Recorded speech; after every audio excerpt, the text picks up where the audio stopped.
Are there any agenda amendments? No. Okay.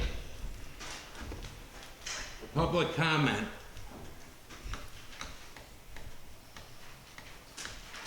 All right. Moving on to the minutes from I did not see it. April 13th. Did you put escalators on, or you have excavators? It's excavators.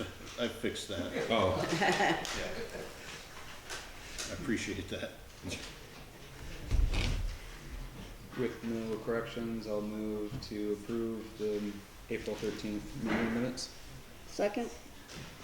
I have a motion from Brendan, a second from Ellen to accept the April 13th, 2026 minutes. All in favor? Aye. Aye. Dennis, are you there?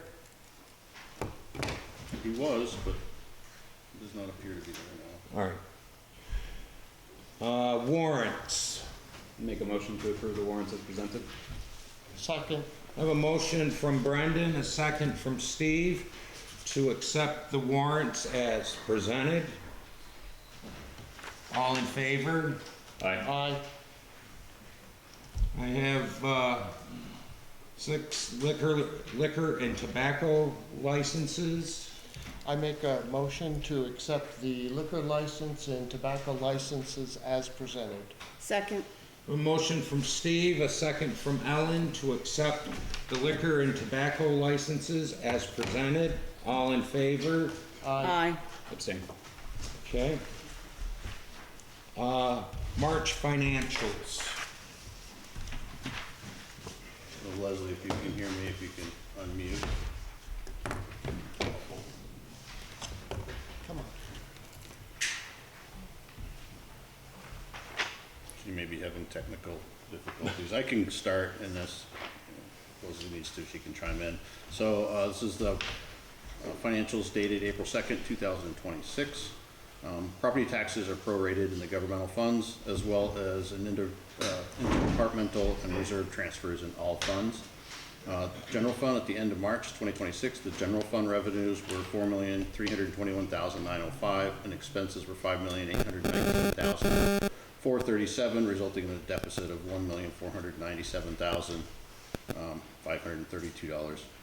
Deficit is due to revitalization expenses of $130,000, the purchase of the arcade miles property and the fire truck purchase. There's also overtime in dispatch and fire and legal expenses. Delinquent tax balance was $543,265 at month end, up from $93,361 in the previous month. And the operating cash balance was $3,710,710. Special services funds revenues were $1,428,020 and expenses were $1,548,177, resulting in a deficit of $120,000. The deficit is due to the purchase of the 2 new police cruisers, which were funded from equipment reserves. The highway fund had $5,541,544 in revenues, and expenses were $3,784,867. This resulted in a surplus of $1,756,677, which is due to grant payments and FEMA reimbursements.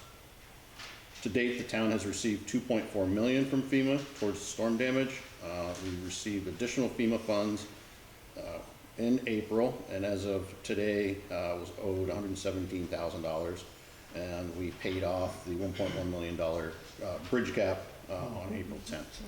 Good.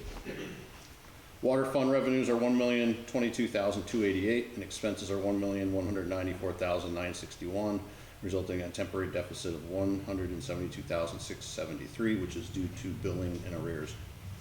Sewer fund revenues $1,343,722 and expenses were $1,407,682, which has a temporary. Sorry to interrupt, but we can't hear you on Zoom. Oh. Thank you. I thought it was just me. Can you hear me now? No, it's not you. How about now? Better. All right. Yeah, okay. Now you're going to start over. I will get everybody's name and send you all a copy. So parking, so yes, sewer fund revenues, $1,343,722, and expenses were $1,407,682, resulting in a temporary deficit of $63,690. This is due to billing in arrears. And parking meter fund revenues in the parking meter fund were $47,657. Expenses were $26,031, resulting in a surplus of $21,626. That's due to permit sales. And in the recreation fund expenses are $90,991 with expenses of $103,546, resulting in a deficit of $12,555. And Leslie, I took your thunder, so. Yeah, that's okay. I messaged you a few times to say I can't hear anything. Any questions for Chad or Leslie? Hearing none. Thank you, Leslie. She's staying on, so. Internal controls. So there's two sets of finance documents that I provided the select board. One is the internal controls policy. Leslie, if you have anything you wanted to talk about with that, but that's adopted by the select board on an annual basis. The changes on this one had to do with administration of parking, and then also we're taking funds now for the recreation department. So there's controls on how those dollars are tracked and accepted. Anything further, Leslie? No, that was it, just parking and rec fund. Yeah, and then I had also provided the board with a copy of our fraud risk assessment. That doesn't need to be adopted, that's adopted at the management level, but I just wanted to make sure that the board was aware of it and had it. But we do have to have action from the select board to adopt the internal controls policy. I'll make a motion to adopt the internal control policies for now April 2026. Second. Second.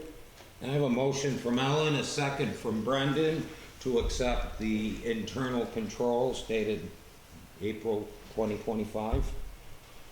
Well, it's adopted as of today. Yeah. That'll get updated. All right.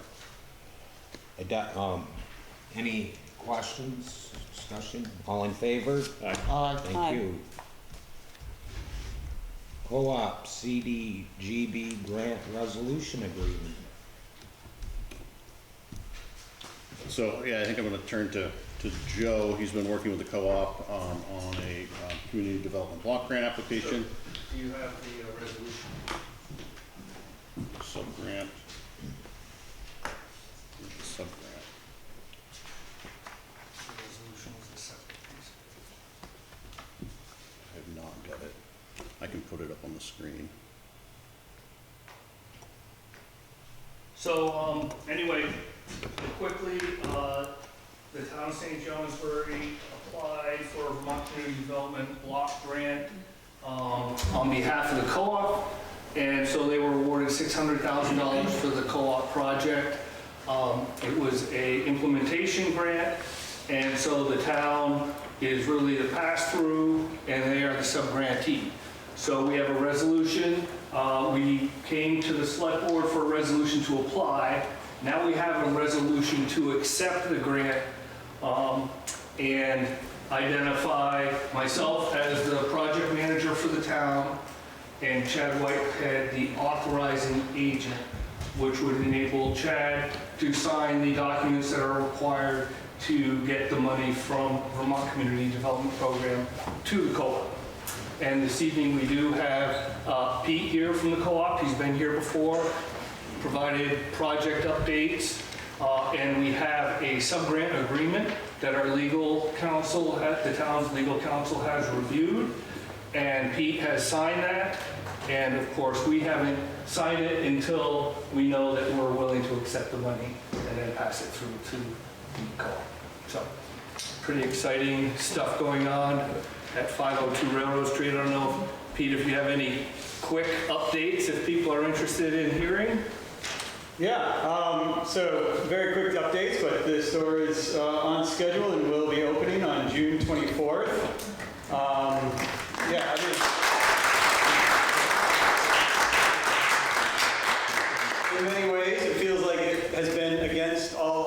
haven't been the best climate for, raising money, but this grant really was the catalyst for this kind of final fundraising. The community came together and purchased the building, and then that next phase of how are we going to, pay for it. And this was the seed, this was the first piece, this was the biggest, individual piece of all of that, and really set us off. Now, finally, what are we? A year later, after applying, we have a grant agreement in place, and we're ready to sign and actually request the funds. And so this is the last step for that. Thank you so much. And it's a story of kind of success of this town and moving forward with really a substantive project here. And so that we're all part of. So thank you very much. We wish you well. Yeah, thank you. Thank you.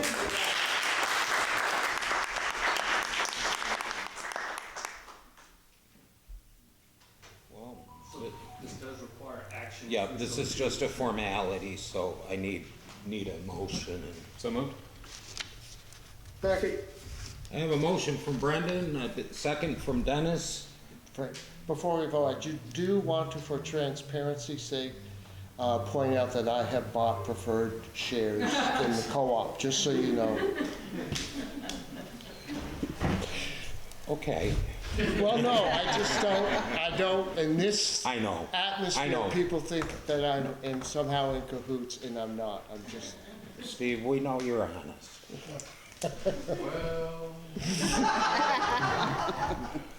Anyways, this is for the co-op CDGB grant resolution, which we have a motion from Brendan, a second from Dennis. All in favor? Aye. Thank you. Much success. Yeah, thank you. I'll grab that off the printer, and by the end of the night, it just needs to be signed. Thank you. Local Emergency Management Plan 2026. Yeah, so we went over this before, and I apologize last time I grabbed the wrong one, or one that would have been sent to me the prior year for 2025. I don't know if we need to go over, Brad, and give it an update on what was changed in here. So we're just looking for just a the technicality. board to adopt the 2026 Local Emergency Management Plan. So moved. Second. I have a motion from Brendan. Frank, do you want to resolve the health officer, because the health officer is gonna be different in that. Yeah. With the resignation of the health officer, and basically we're not seeing switching of positions, Well, or does that matter? at this point, the health officers are the same. Come May 1st, the deputy will become the health officer, and the health officer will become the deputy, and we'll just note that. I think as of the time that the board's adopting this, those positions are still the same. That's what my recommendation would be. Are you good with that, Dennis? Yeah, fine. Okay. Same motion. So I have a motion from Brendan, a second from Ellen to accept the Local Emergency Management Plan 2026. All in favor? Aye. Thank you. Now the health officer. Yeah, so, I mean, I hope I didn't confuse you folks with the resignation of the health officers, but they have to do that. So right now, Brad Reed is our health officer, Preston Sterling is our deputy health officer. We want to change it so that Preston Sterling is the health officer and Brad Reed is the deputy health officer. Many of the calls that Preston goes on, just doing his co-compliance work, requires him to be there as well. It still gives us a deputy so that we can rely on Chief Reed when Preston is not available. So we need a motion from the board to accept the resignation of the health officer and the deputy health officer. And just as importantly, we need a motion from the board to appoint Preston Sterling as health officer and Bradley Reed as deputy health officer starting May 1st. so moved. Second. I have a motion from Steve, a second from Ellen, for a mouthful there, what he said. All in favor? Aye. Thank you. We need to separate the vote. I think we can do it under one. There's, Frank will have to get a hold of me tomorrow or the next day. We got some work to do on the Department of Health's website to That's right, yeah. finalize that. I'll be around tomorrow. The armory update. So, as the board had requested, Larry Ruggles is here from Rugco. And so, I guess without any undue, I do have a presentation here that. Good evening. So at our last select board meeting, I provided armory update. I identified that the town was working with Ruggo Inc. And so tonight I have Larry Ruggles, who is owner, operator, principal of Ruggo Inc. And we have been working together on looking at alternative ways to look at the project that we had that we brought to the voters that was $12.63 million. And so tonight, Larry will present a little bit about his findings, how it can impact the project, just to provide more information. And at a very high level, I can talk a little bit about how that impacts the overall project and cost, funding versus cost estimate. So this is in draft form, a work in progress, and we, away we go. So Larry?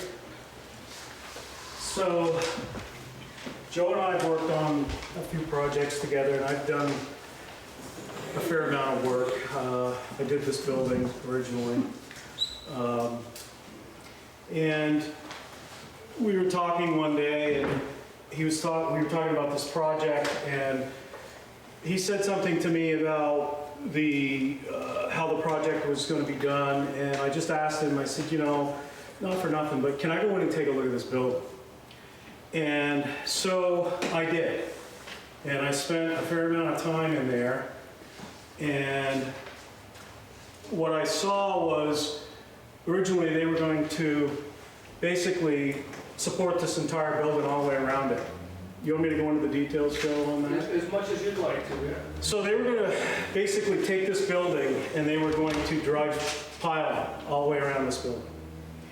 And then they were going to go in and they were going to take out all of the interior walls, all of the interior floors in the assembly. And the reason they had to drive the shoring in is because they had to hold the building, because there was no other way for that building to be stable.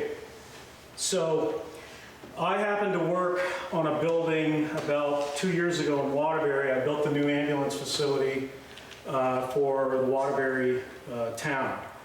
And we're under a new code, and for emergency facilities, it bumps us into a higher structural requirement. And so we had done that building with timber, and we were able to save the town a significant amount of money. So the team that I had put together, we met a few times up here, and we went into this building, and the thing that was really cool is that we had this backbone right here. And so we were able to take this building, and if you can see these little spots, these are concrete piers. And we could pour those all in place with the existing building staying there. So we could actually do this with it shored in place and save the town a fair amount of money. And so we went into great detail to come up with a plan. We vetted it, and we proved it. And that's why I'm here tonight, I guess. So as far as the numbers go, I'll let you speak to that. Right. And Chad, the next slide was just a little bigger. Oh, that was a bigger version. Anyway. So just to give an update of the project costs, and some preliminary numbers based on Larry's findings. We're looking at a project cost total, all in. And I put these numbers together just this afternoon because they're pretty fresh, just to give folks a full perspective of what we know now. So it's about a $9.1 million project versus a $12.6 million project. Joe, So, I'm sorry, go ahead. I was gonna The remediation, we've already done that, right? We're about 80 to 85% complete on Okay. that. But I had to add that all back in here to get a total, so there's a full picture of the total project cost. Because, you know, most of that remediation was all through grant funding. Correct. Got it. So, Thank you. So this project total shows 9.1 million. If you go to the next slide, Chad, this is the funding slide, right? So we had a bond for $5.4 million. We had an EPA cleanup grant for $500,000. We had a Vermont Community Development Program, CDBG, for $330,000. Then we had a $1.2 million grant from the Brownfields Revitalization Fund for $1.2 million. And then we received congressional direct spending allocation through Sanders' office that flowed through FEMA, that flows through the Vermont Emergency Management folks. So that really gives us a total funding stack of $8 million. So we, at this point, with a new vision and a new idea, it looks like we really have a $1.1 million gap versus a $4 million gap. So, you know, that was the work that we've done with Ruggo, and we've done that over the last several months. It is significant savings, but still, there is a project shortfall according to what we know today. Now, when we first got into this, before the remediation, and got the original quote and everything, wasn't the original plan to put like a steel frame on the inside with concrete floors? Because it had to be such a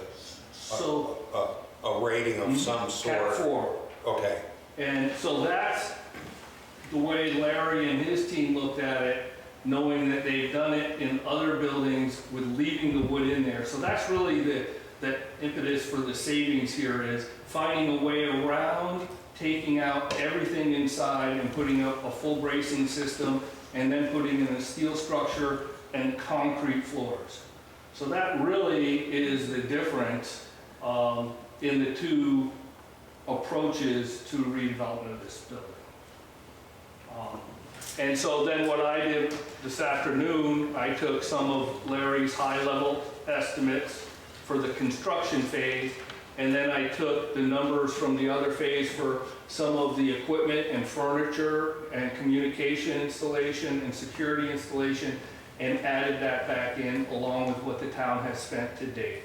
And that's how I got to the 9.1, okay? And then there's the funding stack there. So that's how we backed into it. That's what we wanted to present as far as, you know, where this project as we know it. Now, I also mentioned that part of the work we're doing with Larry and his folks are, as we look at this building, try to identify if there's alternative uses. We haven't spent as much time quite yet on that. And then, of course, we briefly spoke about potential other locations for a combined public facility, but we haven't really vetted that officially, you know, to a lot of detail.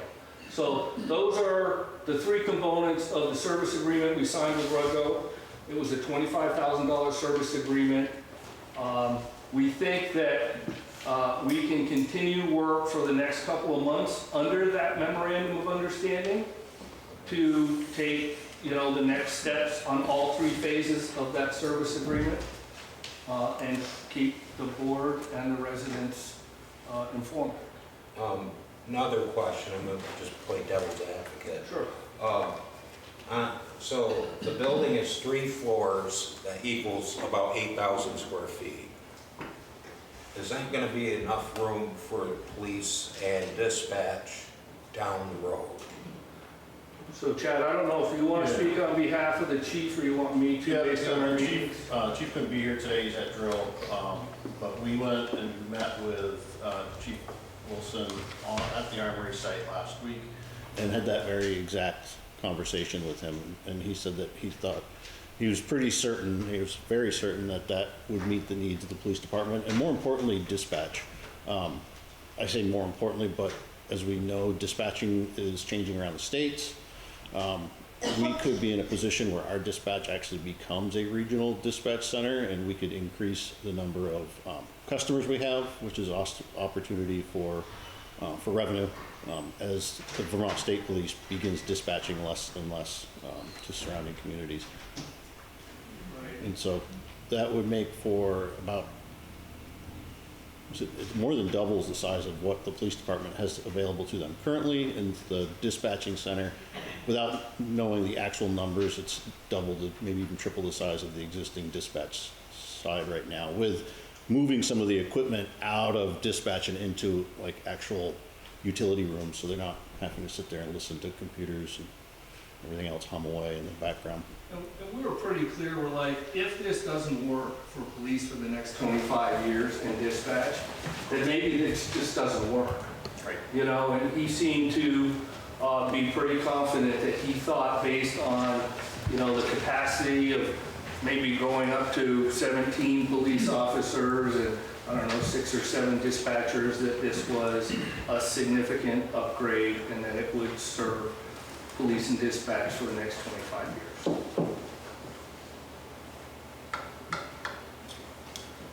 Mike? Yeah, my understanding is that the state's intentions for statewide dispatch do not include anything in St. Johnsbury.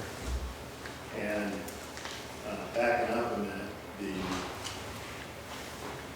onus on you tonight was to bring options about the rec department here. I hear one, continue spending. What are the other options? That's what we were expecting tonight. That's what they were expecting tonight. So is that what I was going to bring back, is options for the armory in a 2-week period of time? I don't know that. Well, I know that we've been talking about options, but I would like to further have that conversation.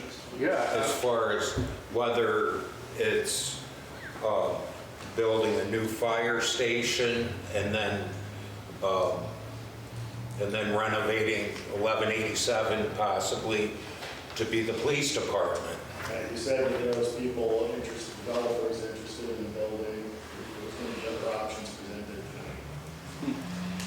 Well, I apologize if that's what I said and I misled, but that didn't seem like that would be doable and achievable for me over a 2-week period of time. Yeah, I mean, I think it was kind of mentioned there at the last meeting that we were going to discuss with Larry and what his findings and your findings were on the existing project, but you kind of said that you would have some possible other options.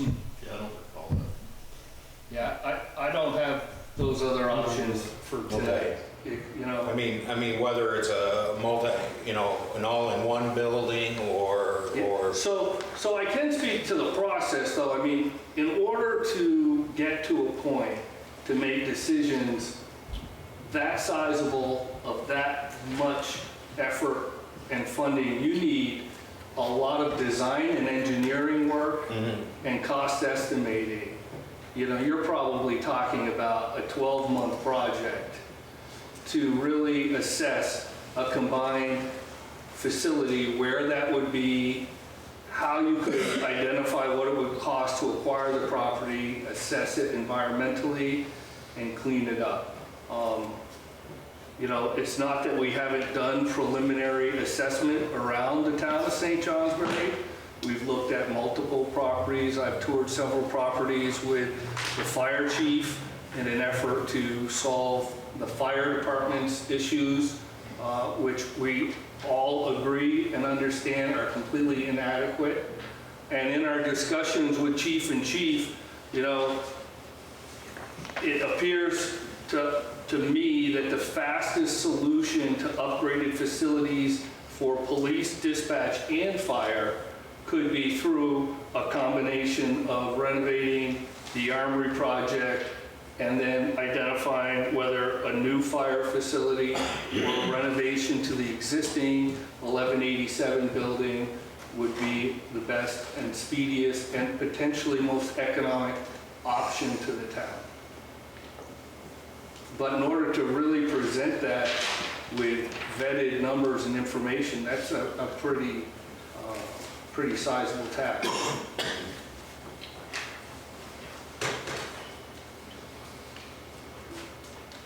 Now, I've go got a ahead. question, Joe. Go ahead. Sure. So, what Larry's presented to us, has this been vented, this project been vented through any state,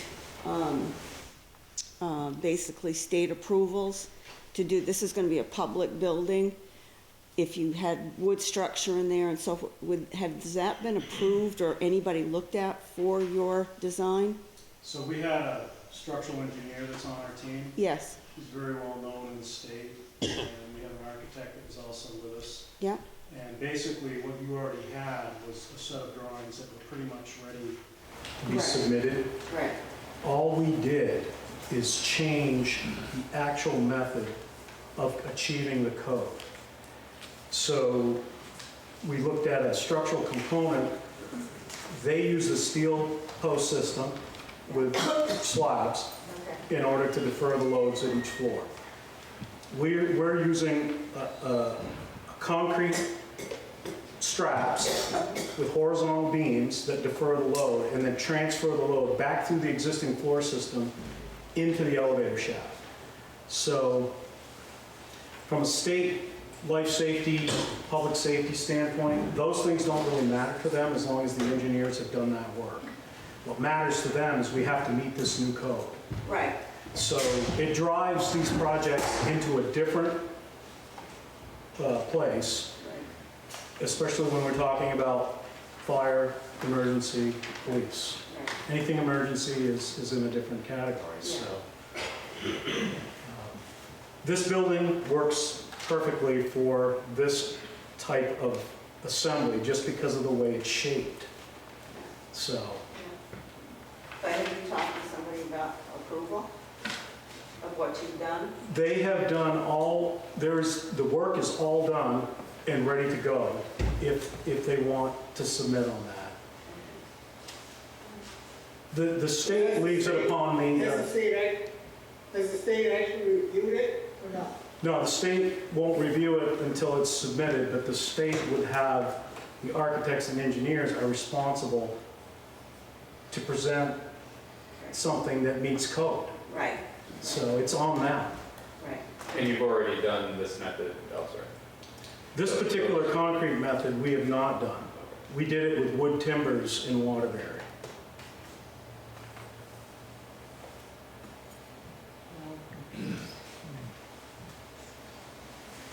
I guess I was kind of thinking of maybe bringing the cost of what this is going to look like for just the police station, if you can get that done, and then go back to Joe and give us maybe some, and I know, but you can do some, I would think some just temporary kind of intermittent costs on, like, this is an option to put just a fire station, you know. These are the options you have on property here in town where the Murphy family owns it or so forth, and get an estimate from somebody, maybe, you know, another fire station that's been something what you're looking to do, and say, this is the cost. Not a really elaborate thing, but just give an idea. Okay, does this make sense to move forward with this in very much design, or stay with the armory? We've got to have some kind of way that we can make a decision instead of just keep going over this and over this. Right. So I think, Ellen, and maybe I just need to spruce up the presentation from the bond vote that provided the information of cost of a new facility versus cost of the armory. So we're trying to compare a combined facility or just a fire facility to renovating the armory. And I'm happy to dust that off. You know, the idea of identifying the cost of acquisition, you know, I could probably estimate the former McDonald's site because I worked with that property owner before, and I had a sense of what that price was. then trying to estimate environmental assessment and cleanup. We did that down the road at another property that we were looking at for the fire department. And, you know, that was a pretty significant cleanup price tag. So, some of it I just have to be a little careful about what I can divulge based on somebody's private property when we start a public hearing talking about values and environmental issues and cleanup. That can get a little dicey, but I think I could put some hypothetical things together and maybe not identify exactly where that might be. Or is there another piece of property? Yeah.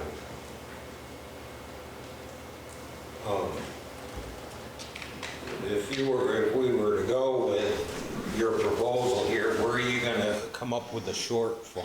Yeah, so I don't have that answer.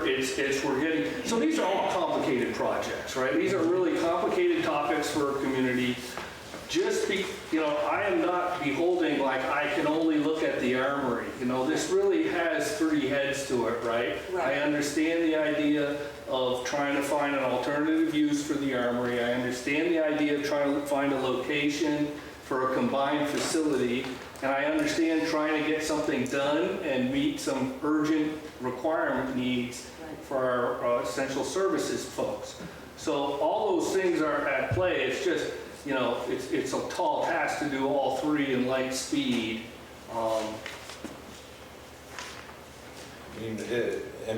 We've kicked this ball down on, and it's gotten to the point that, we really need to do something.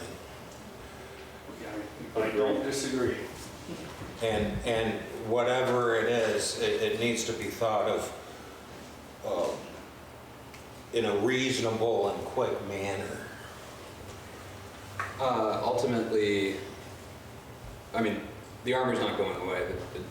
Something needs to happen there. And I think where I find some confusion is, because obviously we have the funders who are in play.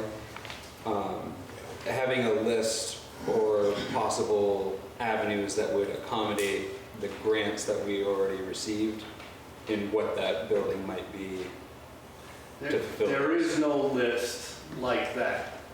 And that's, that I've ever heard of where the grantors say, here you go, and then you could do this, this, this, or this. They typically fund a project because you have a development use. So ultimately, if it's not a police station, then we're basically not informed of the grant. I can't speak on behalf of the funders, right? I think we can find options that serve a good use for the community that I can feel pretty confident that we could go to the funders with.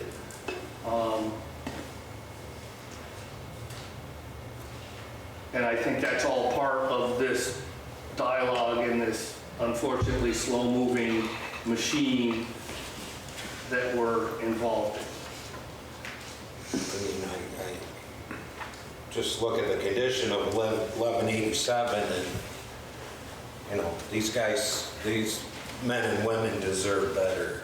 I don't disagree. I do not disagree.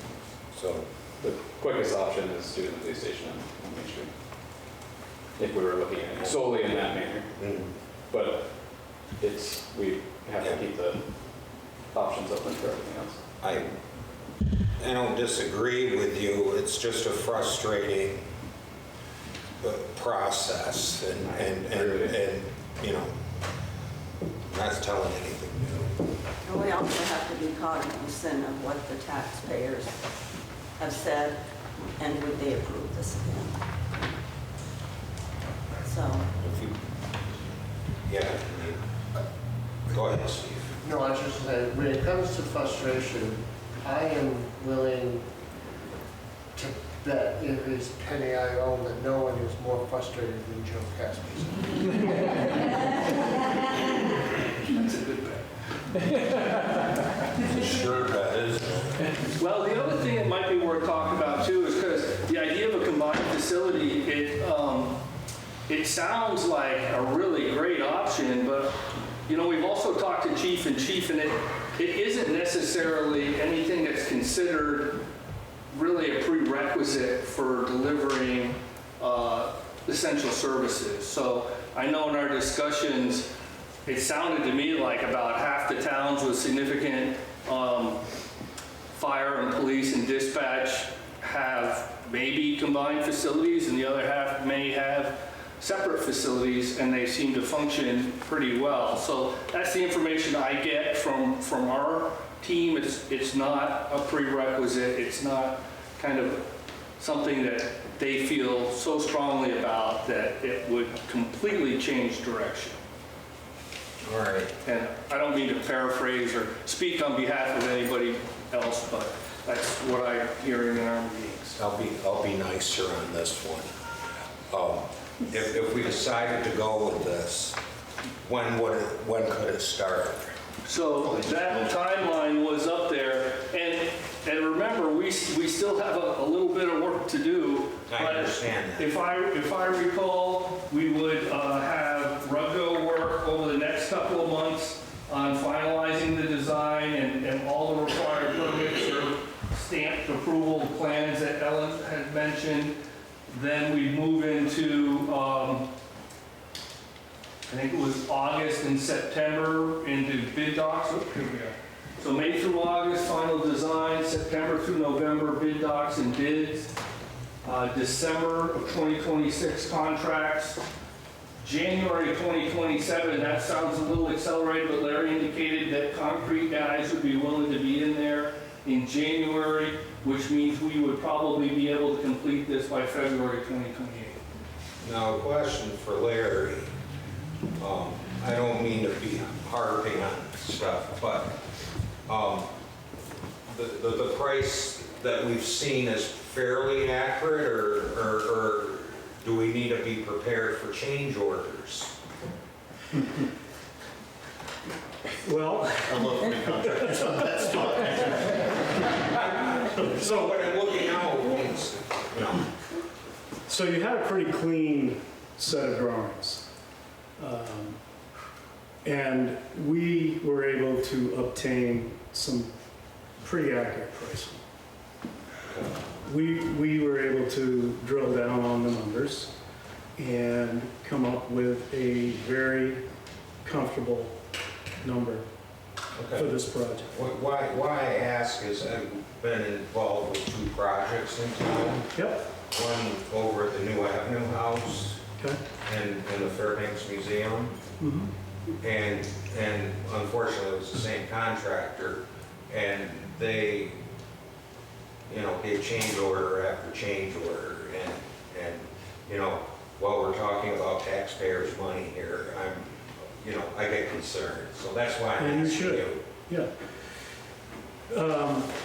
This is not a real complicated project, and the reality of it is, it's really not that big. So it's simple. There's spaces inside. There are open rooms. We've got some bathrooms. We've got the stair tower and elevator tower on the back of the building. What we would have in the street when we connect the water, who knows? And we had that discussion in a meeting this morning. But that seemed like to be the only thing that we were worried about, is going into the street, because the building is open. It's completely bare inside, so there's nothing hidden. Oh, I know where that sewer goes. Well, so, yeah, you don't have any hidden problems there because you have a structure that's wide open. We've looked at the roof, we've looked at everything. Yeah, the roof still has to be dealt with, right, Joe, as far as the asbestos? Correct. Okay, so. And we prepared for that Okay. in this estimate. And that's a new roof too? It's a brand new roof. Yeah. It had to be. Yeah. Joe, I know you can't talk to 100% accuracy on this. From your experience, though, there is other funding sources and grants that we could apply for. It doesn't mean we necessarily can get it, but obviously 1 million is very different from 4 to close that gap. So is there more light at the end of the tunnel for? Yeah, well, we'll start squeezing things, everything we can, Efficiency Vermont, we'll look to USDA maybe for up to $100,000 for equipment. You know, there's not as many funding options as I've reported before for police facilities because towns can do the municipal bonding at lower rates for longer periods of time. We'll knock on, you know, Sanders, Welch, and Valence doors when it comes to any kind of earmarks if we can. So yeah, we won't just take that sitting down. Thank you. Would we have to go to the voters to make up the difference? Well, that's obviously up to you, but I believe so, yes, depending on how you choose to fund it and how those regulations work in municipal government. But I would say that's maybe a likely path.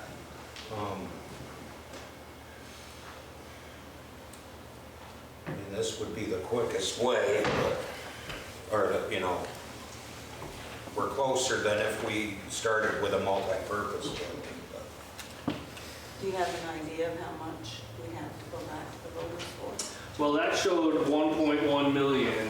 Like I said, we'll sharpen our pencils, we'll look at line by line item. It's possible that when I took the number from the last bid on some of the communication stuff, that maybe Larry had included some of that communication work in his budget, so we'll have to look at that. We'll have to look at the police and dispatch equipment lines. You know, there's things that they need to buy on an annual basis, no matter wherever they are. So if there's any duplication or if there's any holes there, you know, I know that our meetings with Chief Wilson, and this was mentioned earlier, that there could be an opportunity for a revenue stream, although Mike had some comments that I haven't really done any homework on about the state and their ideas for dispatch in different regions. So we want to make sure to look at that particular piece. And, you know, that would be what we do over the next month or so here to start really sharpening our pencils and making sure we answer all those things so there's no surprises. if we were to approve a bond, would it be on what, the November ballot? Yeah, I have not. Or special election? I'm not sure. That's something we have to talk about internally. Sure. Bring the town clerk and treasurer into that discussion and the timing with, you know, any contractors that we have for construction. If we felt confident enough, you know, you could always go and backfill, but that's got its risk too. I'm just looking at the whole thing here, and I mean, if we voted to do a bond vote, can you still pursue options before we put the bond on the ballot? So yeah, I don't think there's any reason I can't, if you're talking about other funding options, is that? Yes. Yeah, I don't think that the bond, as a matter of fact, the way the language was written in the last bond and most of our bonds, it's subsequent to, you know, the town's ability to collect other grant funds, procure other funding. Correct. So I think you get the capacity and then you only go to the bond bank with what you need. So we may have $1.1 million in capacity, and if we found $500,000 worth of grant, we'd go to the bond bank for $600,000. Correct. If they're at an offering, Yeah. you can't just go to the bond bank. Right. Joe, one of the questions I have is, we can't estimate, but as I recall, somehow 26 million comes up for the combined emergency services. And I'm not that's the number I remember, which I would have to look up. But what I'm saying is, thinking is, okay, we're debating over 1.1. If we build separately, how much of a bond are we going to have to go for? And I know you can't provide a number, but that's the question I have. I don't think we're going to, even if we could transfer the 5.4, we're going to be able to build it for 6.5. No, I agree with you, Yeah. where you're going with it, but, Yeah. I think it would be easier to go with 1.2 million or whatever it is, and in the interim, look for some extra funding and bring that down. Right.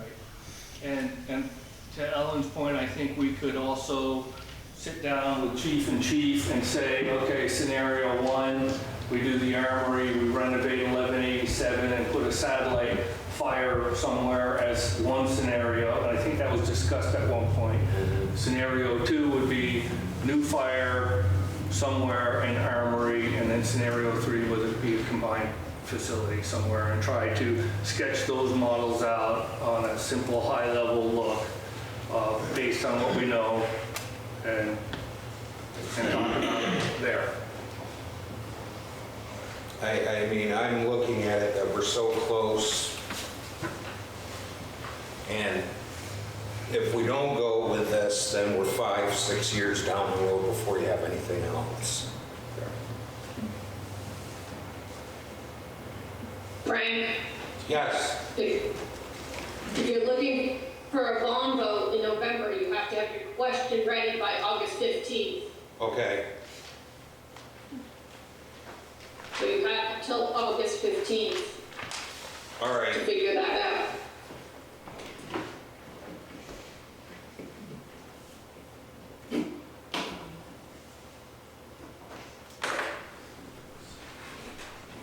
Yeah, I'm sorry. Yes, Tim, No, that's not. I don't have, my peripheral vision isn't good. So you just mentioned, say this project does go forward, even with or without the funding, you're still 5 or 6 years away from addressing the fire department issues, problem. Right. If you do away with this armory project, you're still 5 or 6 years for a combined public safety building. What's the difference? I'm not saying that the police department doesn't need a facility, they do, but the fire department needs to be addressed No, I understand that. soon. You and I have discussed this. Yes, and I really, this body only has one shot at this apple in our lifetime, and I really think you should take due diligence in thinking what we're Yeah. gonna do. This is a 50, 75, 100-year decision we're making. It's once in our I really lifetime.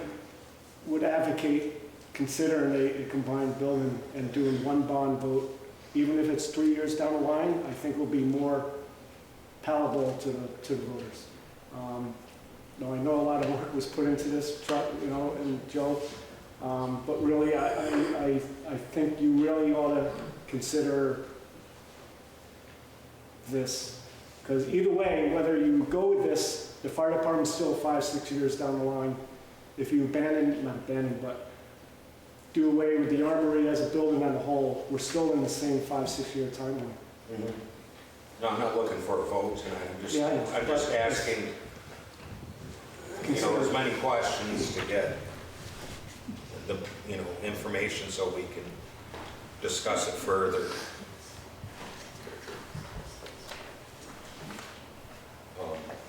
Any other questions or? If you're looking to pursue this too much further, we've scaled back from 12,000 to 8,000, and now we're going with an alternative structure. I'd like a second opinion on this alternative structure, personally. I'm not saying that Larry and his engineer haven't done their due diligence, but I think for this kind of money, I think we need a second opinion, which is why I asked that the state would approve this. I think we're this far into it. I think we need to make sure we're going in the right direction if this is the direction we choose. And I'm kind of reluctant.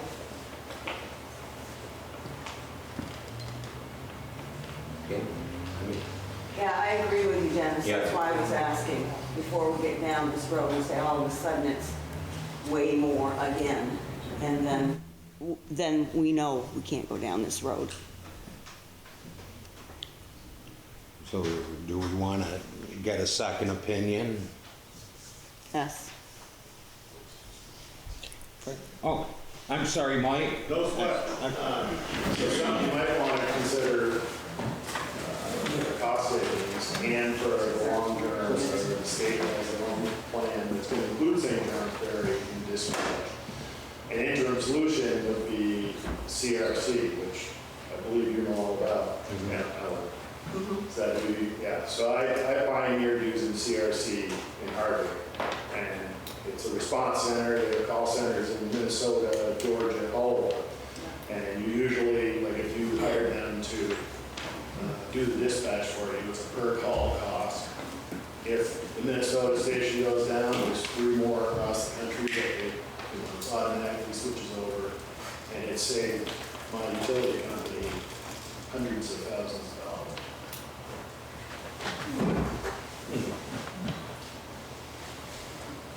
Yeah. So do we need a motion to get a second opinion then? No.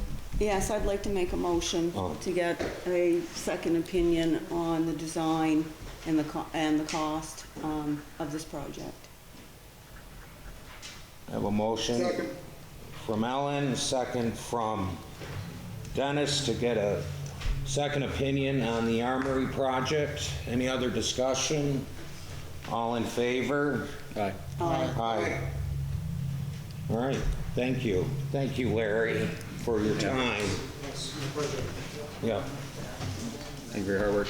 Yes. Make sure that All right, do next, this way, we're gonna move next the right is- way and have it right sorry, there. Paul. Oh, I'm sorry. I'm sorry. You got something No. else? Next is Immigration, Customs Enforcement, and Border Patrol discussion. And David Roth. Thank you very much for the time. To begin, this is not David Roth's issue, but I have agreed to bring voice to something that affects all of us, and that certainly could affect all of us, and that relates to something we said at the beginning of this meeting with liberty and justice for all. So I'm grateful for the time tonight. We are surrounded by people who hopefully will also give voice to what we're talking about, if we can have this conversation, since again, it is something that affects all of us no matter where we live. I do live here in St. Johnsbury. These are very volatile times, as we all know, but we are very fortunate to live in a beautiful and peaceful community, and my goal, our goal, is to make sure that we can always keep it like that. We have all seen and been witness, either via the media, in my case in person, to some of the chaos that has been visited on communities around the country. And our goal collectively is to ensure that if and or when something like has happened in so many other towns comes here, we are prepared. So what I decided to do is first write an op-ed. And then from that op-ed, have this discussion. It is not, and this is, I think, critical, it is not a discussion that assumes any agenda. It is not a discussion that assumes any particular position, and it is certainly not a discussion that assumes that our police enforcement or our fire department or our town officials have a particular axe to grind or position relative to these issues, but it is truly that we are prepared. And so, interestingly, The Guardian actually just wrote an article a few days ago which was relevant to this discussion. I just wanted to read a couple of those paragraphs and then specifically talk about what I am, on behalf of a number of people, proposing. Law enforcement and local government officials across the U.S. have over the last year expressed concerns that immigration operations were interfering with local police work and leading to threats to officers, according to internal emails and briefings shared with The Guardian. Then about Vermont in particular. A Vermont law enforcement alert further said that concerned citizens could misidentify police as ICE agents, which could lead malicious actors to target law enforcement doing standard criminal investigations. I found that really interesting because, again, what this really relates to is clarity. Not only clarity, but it also relates to people being and feeling safe and supported. Whether a person is walking down Railroad Street or walking to and from the academy or walking to and from their home, we all deserve to feel safe, and we all deserve to know that the people we entrust with our safety have our backs all of the time. So there's a document, and I'm happy if it's protocol to hand them to you. It's just something I titled St. Johnsbury Community Trust and Public Safety Ordinance. This is modeled on a number of ordinances like this that has been adopted around the nation. I'll just read very quickly. For example, the purpose of this ordinance is to provide and promote public safety, strengthen trust between the municipal government and residents, and clarify that immigration enforcement is the responsibility of federal authorities. Section 3. No department, officer, employee, or agent of the town shall use town funds, personal, data, property, or equipment to investigate, enforce, or assist in the enforcement of federal civil immigration laws, except where required by state or federal law. Section 4.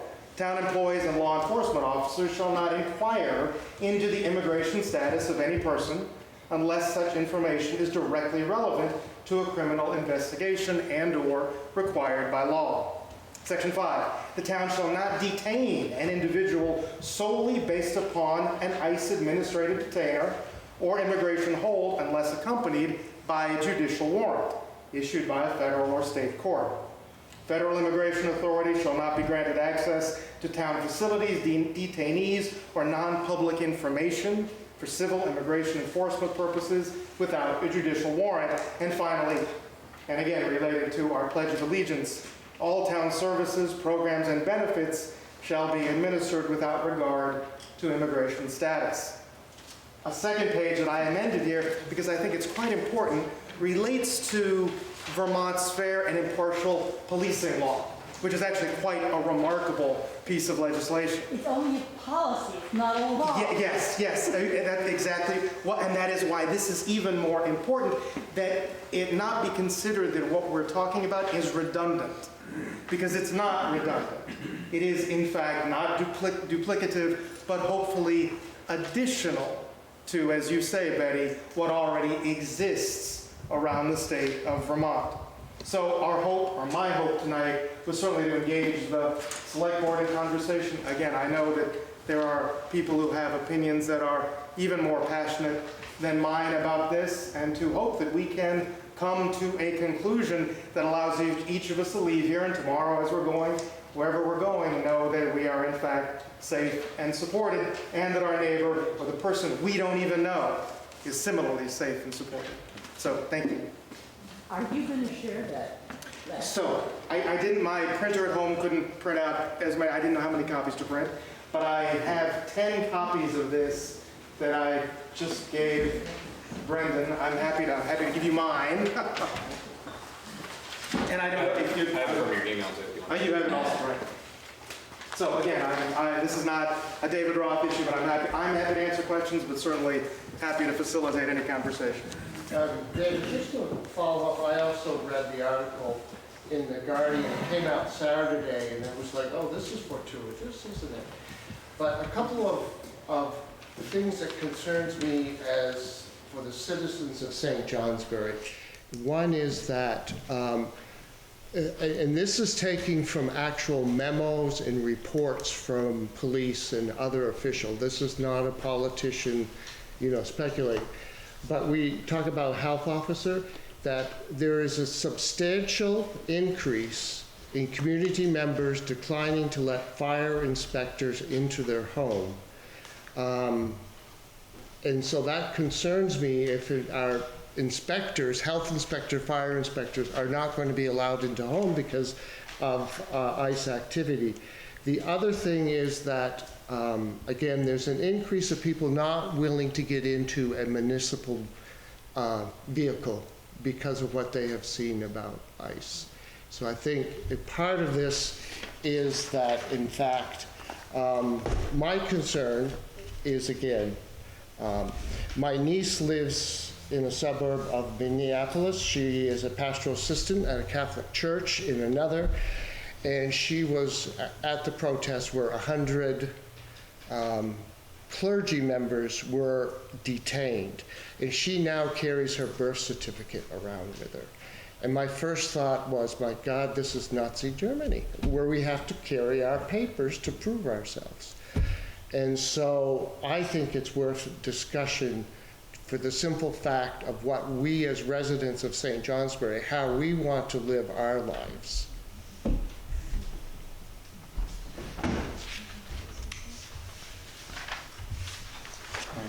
Yeah, I'm sorry. Where? Am I allowed to make comment? Yes, I'm sorry. No worries. I didn't see you. My name is Jacqueline Hosley. I am one of 250 approximately black people in this town, one of only about 8,000 to 10,000 depending on the count in the state, and I find myself, as always, the only black voice in the room, and in this room, the only person of color in the room, who really has to put emotion behind what is only verbal and like letters on a paper right now. So we don't have to go all the way to Minneapolis to see people walking around with their passports. I do it every day now because we've had ICE that I'm aware of as close as Lindenville, where I go on my occasional run to McDonald's, and maybe will be pointed out as someone who is different or who is strange in the community. I think I can't really fight the fact that more than likely law enforcement, not only in this town, but in this region, will end up cooperating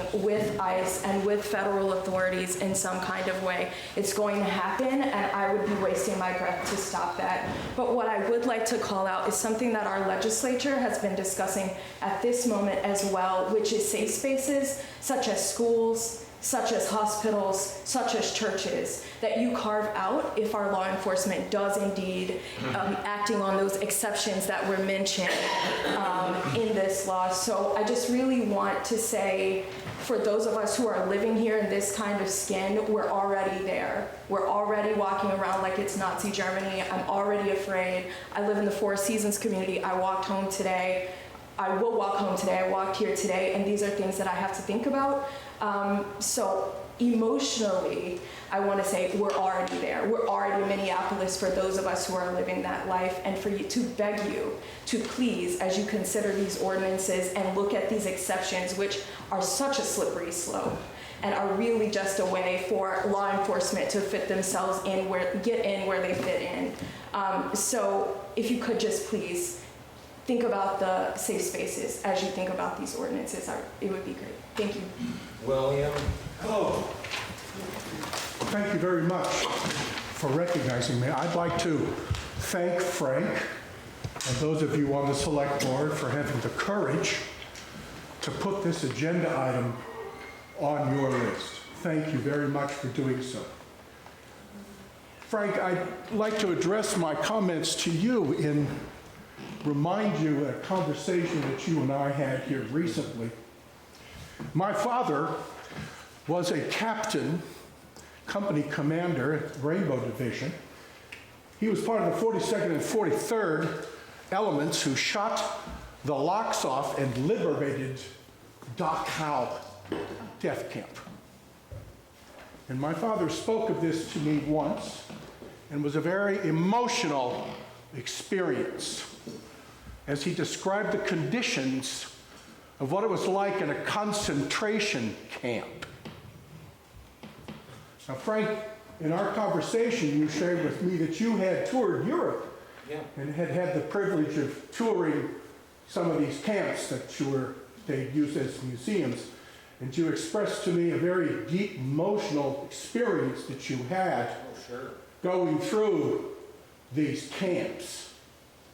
Now, I'd like to remind everybody in this room that we have an organization, a crypto-fascist organization that is rounding up 1,000 to 3,000 people a day and throwing them into a concentration camp and bragging about their alligator Alcatraz and their airplane flights to hellholes in El Salvador and to African dictators in Africa, buying up old, broken down malls and converting them into camps.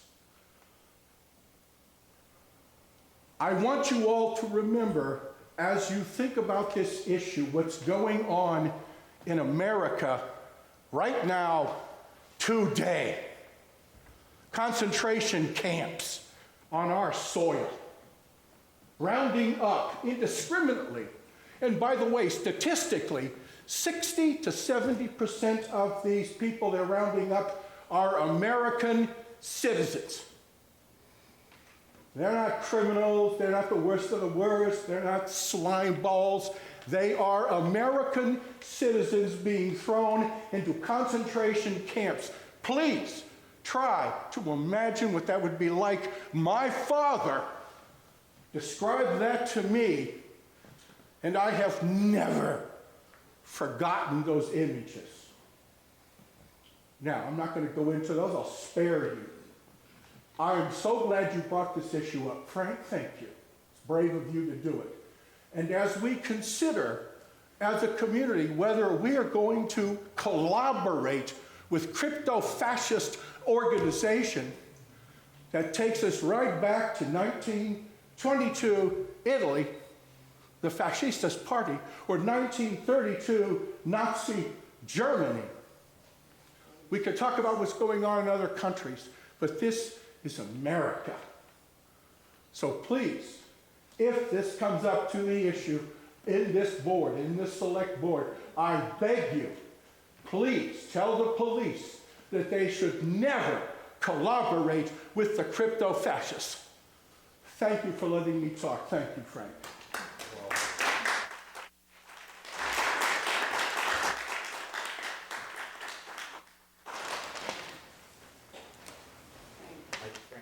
I'm sorry, where am I? You're fine. Very sharply. My question is following both yours, and why is it inevitable that the local police will cooperate? Why can't we insist that they not I don't cooperate? think they can. But I heard somebody say that inevitably it will happen, that they will cooperate. I want to make sure that they don't, that we insist that they don't. That would be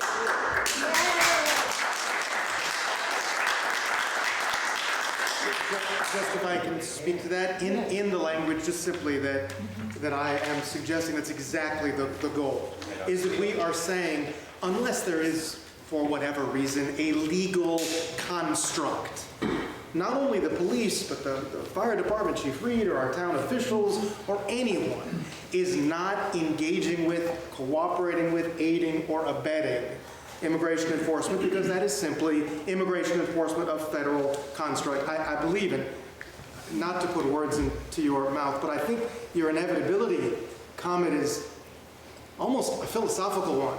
The question is that this will happen because this is what happens. All right. Mike, I'm not here for that. Yeah, so I'm hearing a lot of passion here from people, and that's good. But this is not the venue for this topic.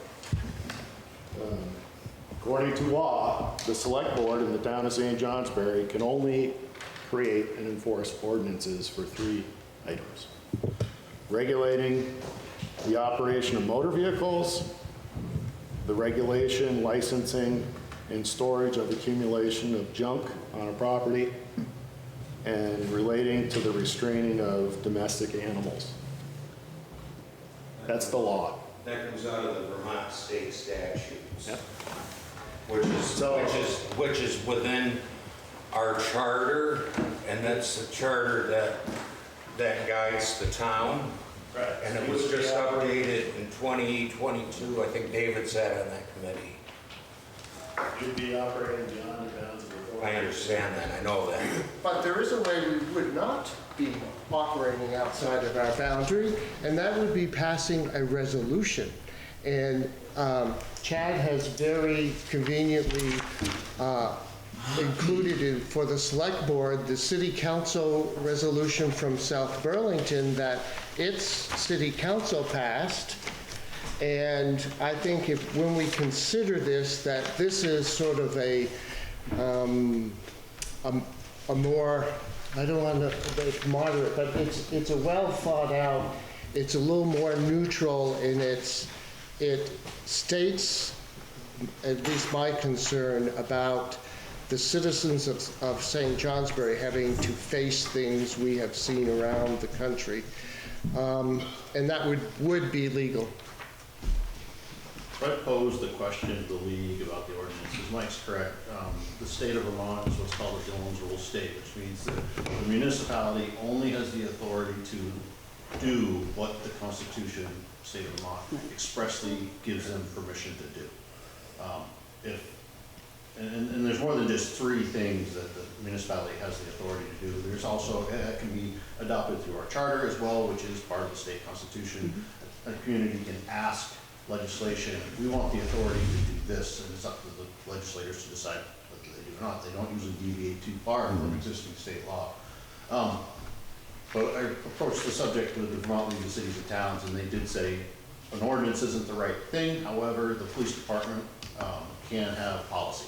And we do have, so the Vermont Criminal Justice Council mandates a fair and impartial policing policy, and it does cover a lot of these topics. Betty, it sounds like you might know a little bit about that as well. So the St. Johnsbury has adopted that, and it does discuss cooperation with federal law enforcement within that, and it gives the confines of what our PD can and can't do. We don't have the authority or the training to execute federal law. And so in 2017, Vermont State Attorney General issued about a 20-page document that says guide for municipality when it comes to federal laws. In order for a municipal government, a municipal law enforcement agency to work with ICE or federal law agencies, there has to be a memorandum of understanding from the federal government with the municipality, which the municipality would have to sign, that says, oh yeah, we're going to help you with whatever it is you're doing. That doesn't exist. No municipality in Vermont, and I believe even for the state police, has an agreement in place to execute federal law. And so, and the resolution that Steve references mimics very much what's in the state policy right now. A lot of the information that you brought up, David, it'd be interesting to sit down and go through the existing criminal law justice, or the Vermont Criminal Justice Council's policy and see where it does line up. I think you'd be pleasantly surprised that some of these protections are there. And if we want to revise the fair and impartial policing policy, the town of St. Johnsbury has to submit it to the Vermont Criminal Justice Council for their approval, because that's where our law enforcement licensing comes from. Betty, your name Betty? Betty. So I'm Betty Keller, and the fair and impartial policing policy only applies to local and state police. It does not apply to federal officers. So federal officers do not have to, they can choose to just stop somebody based on the color of their skin or them speaking a different language. And we would like to have that change to state level. I don't know what's the right route to do that, to have you folks pass a resolution that you will instruct the state on several things you want them to support, because we have legislators within the Northeast Kingdom who do not support some of these important protections, like protecting people who are just trying to access health care or take their kids to school. We don't have protections about this issue of federal law enforcement, and we don't have protections for knowing whether the person is from ICE or state police. And we have our officers are supposed to wear their own identification unless they're doing undercover work or something, but we don't have any laws regarding federal agents. Now, we can't pass laws at the state level that contradict anything at the federal level unless we can fight it through the courts because what they do is unconstitutional. But if it doesn't contradict a federal law, then we can pass those sorts of restrictions. I'm not aware of any federal law that says ICE agents do not have to wear labels and cannot be forced to wear labels based on state law. So it seems like we should be pursuing those sorts of protections for the entire state, because you don't want to hang out just in St. Johnsbury. You want to move around. And so I urge our select board to look carefully at each of these things and see where is the best place to provide this public safety. And I do think that a resolution is at a minimum so that we, and I don't know if it's a resolution, what you call it. If you want to say, we the people want our police force that we pay taxes for to only provide public safety, not to be providing assistance for immigration enforcement. So however is the best way to do that, please do it. Looking at the template from the South Burlington resolution was an adequate one, to be honest with you. Was inadequate or? Adequate. For their verbiage, it was fine on that resolution. I haven't seen that one. Yeah, you can give it to me. I can print another one off. So this is just a resolution that the town, that select. Right, because they probably have the same, they probably operate under the charter, state charter like we do, and we're limited on powers of ordinance that we can authorize. So that may be why they issued that, to stay within their charter. Kathy? My name is Kathy Clark. I live here at St. Johnsbury. Would that apply to both fire departments and health departments, which people who are of color are afraid to let into their homes, like Steve was talking about? Is that in there? I gave my copy away. The policy from the Vermont Criminal Justice Council is just for police officers. So a resolution, my suggestion is to make the language of the South Burlington resolutions like an outward-facing document for people to be able to read it, understand it, provide input. Yeah. I read that to mean it's the town. It's so all divisions, all departments within the town. And that came out after the incident over there, right? Might have been before. February 2nd, 2026. Oh. Okay. Thank you. I'm sorry, I'm patient. Thank you. I just had a question about whether or not there's specific language in that resolution from South Burlington about criminal versus civil infractions, because my understanding that is that we, local police, if it turned out that an ICE agent was here and said this is a criminal infraction, then they could just go ahead and go for it, as opposed to if it's a civil action. So I'm asking if language It differentiates between civil enforcement and criminal enforcement. So St. Johnsbury, this is from the existing policy, St. Johnsbury police officers do not have authority to enforce federal civil immigration law.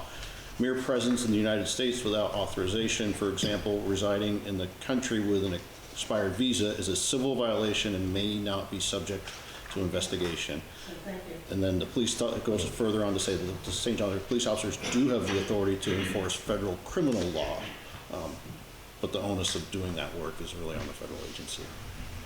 So Yes. there was mention that there would need to be an MOU by the police department in order to work with the federal authorities. Is that correct? And how would we all know that that happened? You'd have to ask we would let you know. So But there is not, I can tell you there isn't. And I appreciate that today, and that doesn't help us tomorrow. Right. And so this is my point with inevitability. This is considered police business. No one in this room, if they're not working for the police department, would have any idea that happened, whether it happens tonight at midnight or in the next 15 years. So I want to get back to my point that it is inevitable, and I cannot sit here and pretend that it is not. And we've even seen this conversation turn in a way that, despite this beautifully written, I love South Burlington, I lived there for a while. I think they in Burlington do a great job of writing out things that don't exactly become actionable, and this is an excellent example of that. So I don't know that I want us to model that. I hope that this amazing team of people who are doing a great job here in our awesome little peaceful, most of the times, town can do something a little bit more actionable than that to protect us. So, I don't remember the name of the number of the policy or whatever, but this thing of, in Vermont, and right across the border in New Hampshire, towns are accepting federal money to have their local police assist immigration so that they can have lower taxes, right? And in Vermont, my understanding is that there's a law that towns cannot do that unless they've gotten permission from the governor. And like Jacqueline was saying, we have no idea like what day they might ask that permission. Is there some way that the select board can instruct and make that public that you will not do that without having a town meeting and voting for it? We don't do that now, right? I would have to research the authorities for the board on something like that. I can't sit here and tell you that I know So the we answer. pay the police department, right? So somebody's in charge of the police department, somebody sets those kinds of rules and know what the budget is and know that whether we were or were not submitting a request to the governor, right? Yes. So, Yes. So who's in charge of that?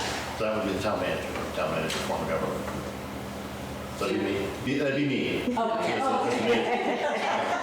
Policies always, everything I do is subject to public records. So that would, if somebody wanted to know, they simply put in a public records request, I would have to provide the information. I would tell you that if I was entering into an agreement with the federal government, I probably would have to have authorization from the select board to do that, and that would have to come through a public meeting, so. So you think probably? Yeah, I don't like to answer questions when I don't know, like I'm not sitting on the exact answer, so I'd have to search that a little bit just to be clear. So can the select board instruct you that you cannot do that unless you've gotten permission from them and had time for public comment? I don't believe they could. I would. But I would certainly work with the select board for something like that. Yeah. Chad would come to the select board and ask for approval. He wouldn't just do it. Yeah. Okay, and so as our elected officials, would you give some time for public comment before you would approve something like that? Most likely, yeah. Well, what approve that? What is that? Yeah. In general, I don't want to handcuff the town manager from researching or considering something.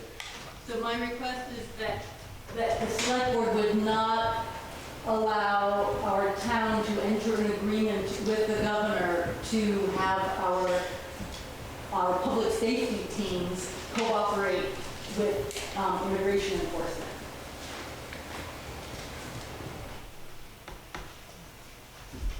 I think that's the question that needs to be. That already runs contrary to the policing policy. Pardon?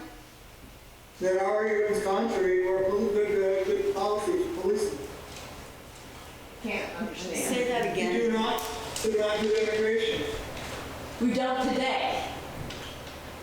Right, but how do you know in the future? Like when that decision would come up? We would like to have a public opportunity like this before you would say yes to that. Go ahead. Yeah, no, personally, I think making a decision tonight Yes. is not something I'm in favor of. There's more research, particularly about a resolution that we could pass and stuff. And again, I totally agree that we would need, like we did with my RK Miles, we had 2 hours of input from the public, that before we go forward this, we need more input from the citizens of St. Johnsbury. We need to know legally, we need more research and stuff. But I think... On our end, yeah, too. Yes, exactly, that's what I mean. But I think this is the beginning, not the end tonight. I mean,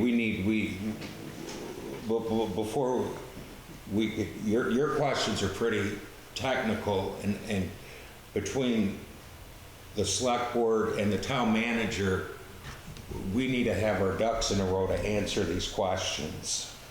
Is that fair? Yes. Okay, all right. Regarding what you were saying in the technical sense, these are extraordinary times, and the threat of ICE on our civil liberties, no matter what color we are, it's very real. So Arcane Miles is one level of anxiety. ICE is off the charts, and it affects all of us. I understand that, but also, I hear you, but we have to, get our ducks in a row so we can give you precise answers to maybe go forward with this, rather than say, oh, we're going to do this tonight or whatever. Okay. There is urgency here. I understand where you're coming from. We all have different levels of anxiety, and we're not here to promote that. So. Well, we need to find out some more things so we can possibly move forward with this. What could happen is, if we don't have everything well researched, if we don't get input from citizens, we could actually be hurting what you are looking to do. And what I'm very much on the record, I'm very concerned about ICE, particularly as a member of the LGBT community, because I know they're rounding up my trans... I beg your pardon? Yes, they are rounding up. Yeah. Yes. So, yes. But I think we have to make sure, as Frank said, we have our ducks in a row, we know our information and stuff. And sorry, I've been talking a lot. You're fine. I'll do Ann and then Scott afterwards. Hi, so I'm Ann Moore from St. Johnsbury, and I just wanted to make sure people understand that this isn't something really abstract that we're talking about, because in Carroll, New Hampshire, I set up a partnership with that town. Okay, I can't understand a huge amount of immigration issues in Carroll, New Hampshire, but anyway, and they have this partnership, and they've given lots and lots of money to that town through a partnership, and it had to be sort of discovered by people that it was happening. So it's a very real concrete thing that they're doing with towns to build these partnerships. And I just know that you guys are doing the right stuff, and we all need to keep our eyes open on this. Thank you, Scott. So I'm Scott Campbell, one of the state reps from town here, Debbie Dolman's the other district mate. I share a lot of the concerns people have expressed here, and I think that it's really important that the town look at these issues and provide clarity to our police and our fire and our health officials about what level of cooperation or what we're going to do if the feds come knocking and say, we'd like you to do this. We'd like you to help with ICE enforcement. We'd like to set up a roadblock, whatever it is they might say. So I think that we need to address these issues and really think about what policy we want to set up for the people that we employ here. One of the other anxieties that I have about all this is that our police or fire or whoever are caught in the middle between what the feds want to do and our citizens. So I can imagine, I think that my nightmare scenario on this anxiety is that a local officer gets in between ICE and a citizen that they're trying, or even a non-citizen that they're trying to take away, and our local officer gets shot by the feds. That's my nightmare scenario. So for that, to avoid that scenario, I'm really hoping that we develop some policies or resolutions or whatever we need to do to have clarity among ourselves and with the townspeople about how we're going to interact with the feds. I think maybe going forward, thank you, Scott. Going forward, we could be here all night, and I think we need to, on our end, do our homework, and then maybe have a public hearing with our findings,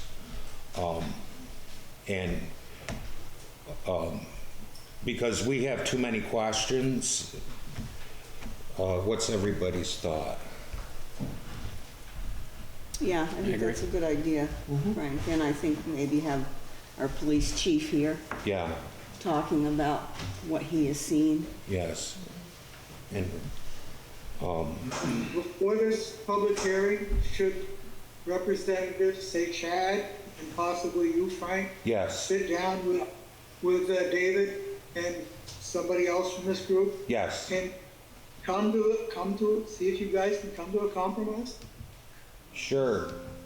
But we need That might save a lot of time in a public meeting. Yeah. Would you be willing to do that? I'm always willing to meet. Yeah. David, would you be willing to do that? Oh, certainly, but I think there are a whole lot of other people who would, the answer is yes, of course. But Well, you're the ringleader here. it should not just be me, but the answer is of course I would. Well, and one other member, you and one other member of this audience. All right. Not just you, so it'd be Chad, myself, you, and one other person, and we sit down. Of course, the answer is yes. The answer is yes. I mean, we need to find some things out and then let's sit down and talk about it. So if there's someone else who would be willing to, I'm certainly willing to serve in that way. If there's someone who would be willing to serve with us, certainly ask me, right? Ask me, ask you. What about Betty?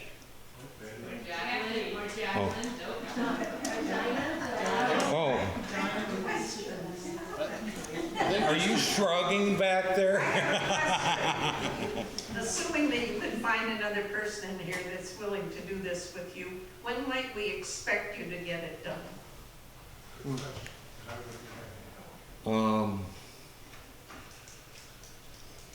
How long will it take to get some information?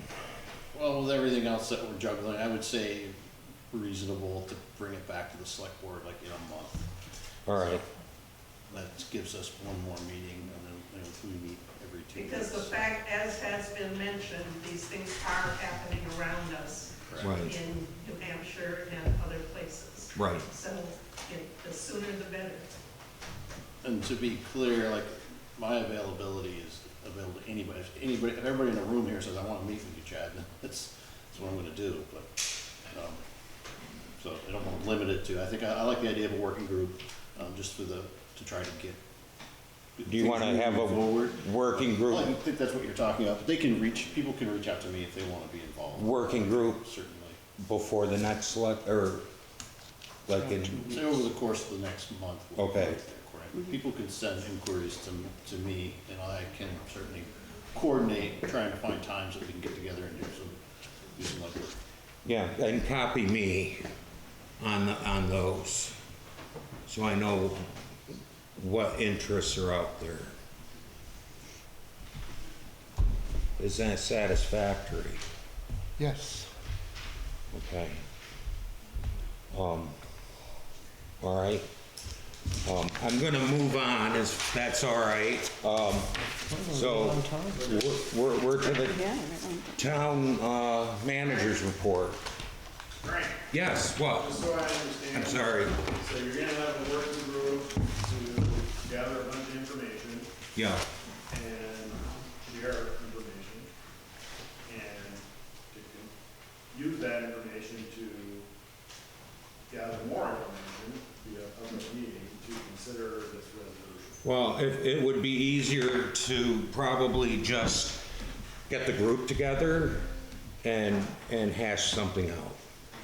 But it's about the resolution, a resolution. A resolution, no ordinance. Okay. No ordinance, because we're tied by the charter, so we can't do that. Frank. Yes, sir. Yeah, Kathy. I'm Kathy Miles Grant. Just for clarity's purpose, we're also looking at a public session, right? So it's not only getting something on paper, but did I understand that correctly? Yes. Because one of the things that I'm hearing is that even the best document is just words on paper. And Right. really, we have to really educate ourselves and each other and really provide clarity and support to the people who are, I really feel for the people who are stuck in the middle of trying to respond to different authorities. And the more we can do together and have access to the kind of strength of concern and conviction to then inform people who are in the position to have to make momentary decisions. You know, it's also, if you get a phone, you know, if you get a directive to send data over, that can destroy people's lives, and it doesn't look like violence, you know? So it just has to be much more than a piece of paper that a limited number of people work out and agree to. One more question, then I'm moving on. I just wanted to comment and clarify again what I'm hearing, but maybe I didn't hear necessarily with, you know, kind of the decision of moving on is part of what you were saying this group would do, this working group, is not necessarily work out language of a resolution, but figure out what is the most maybe efficacious legal thing that the select board can do in order to provide security to the citizens here. A decision that we don't necessarily know right now, but need to research, and whether a resolution is all it can be or something else could be done. I mean, that's part of what the research that we've been talking about, correct? Cannot be an ordinance, so. No, but again, I mean, that's part of what the ducks that need to get lined up is figuring out what is possible legally. Correct. Yes. Yes. Yeah. All right, I'm going to move on to town manager's report. All right, you probably saw on the paper today that we are looking at changing the direction on the hockey tunnel, as we're currently one way towards the Trailhead Pavilion. The idea was that we thought, or sorry, from the Trailhead Pavilion here, when we initially decided that before it was the honking tunnel, it was two ways. Sidewalk got widened, just for safety purposes, we narrowed that and made it one way coming this direction. What the Welcome Center staff are finding with visitors is oftentimes visitors are looking to try to get to that Trailhead Pavilion with their vehicles.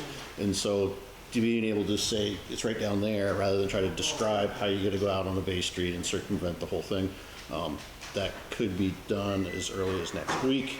Working with Steve on getting signage and everything else all figured out for that.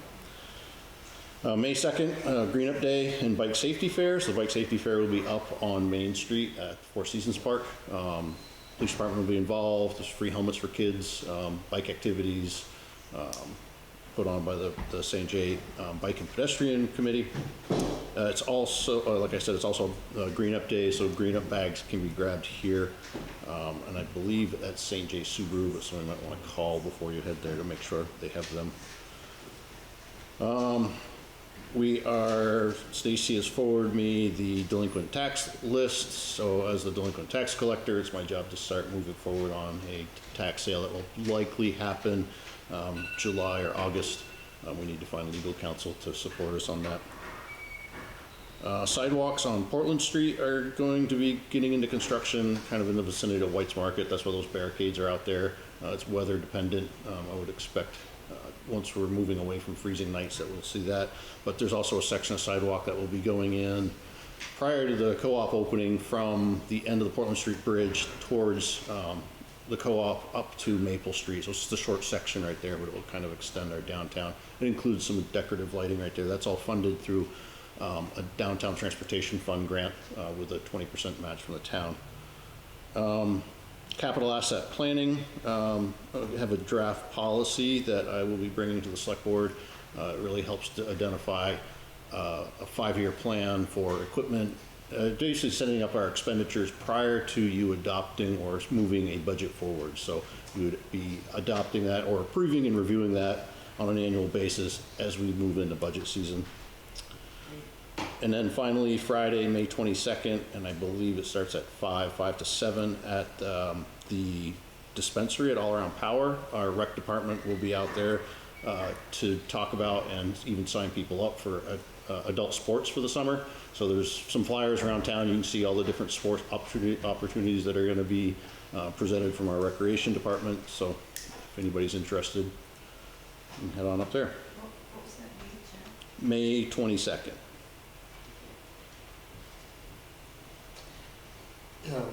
Sand Hill, is that going to be, is that open both ways yet? I think it was opened up this last week to two-way traffic. We had mixed reviews. It was seen that people that were not residents along Sand Hill liked it one way, but everybody that lived on it was not in favor. Can I ask a question? Sure. City man, hi, I'm William. Hi, William. Sorry, I live on Railroad Street right over here, and I noticed some workers came by and spray painted some outlines on the sidewalks that looks clearly like the sidewalks. I didn't hear you report. Are you going to work on those sidewalks on Railroad Street? If it's from Portland Street Bridge north towards Maple Street, then yes. Okay, so that doesn't include where I live. No, I don't know what those markings might have been. It Yeah, could have some been. guys came by and spray painted the sidewalks like 2 inches. The walk is shifted. It's shifted. Okay, so they might be just out assessing sidewalk repairs that need That's to what they're happen. doing? Yes. I would assume so. That's a good thing. Thank you. It's a good thing. Okay, thanks. I didn't hear you say that. It might be assessing without. Oh, I'm tripping over this. Yeah. You good? I'm good, yes. Any other business? Thank you. I do need an executive session for a personnel matter. Speaking of things coming up, May 1st, the Academy freshmen are going to be helping the beautification committee clean up and mulch and edge a bunch of gardens around the town.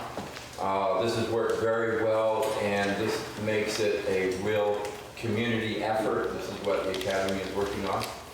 Also, we on the Planning Commission have looked at a bylaw for short-term rentals and the definition and what zone they would be included in. And I'm giving you information as we have it so that you know we're working on it. Also, we will be looking at a civil ordinance that can be done because this is part of the short-term rentals pieces, and some of that information I've submitted to Chad and Preston, and these things are ongoing, so we're doing on the Planning Commission. And we have one opening still if someone's interested in doing their civic duty.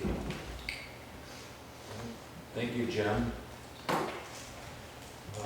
We're in need of an executive session. Oh, well. For an employment issue? Personal matter. Make a motion that there is a need for an executive session to discuss a personnel issue that prior information will put the town in a substantial disadvantage. I second that. I have a motion from Brendan and a second from Ellen. All in favor? I make a motion to enter executive session, including the town manager.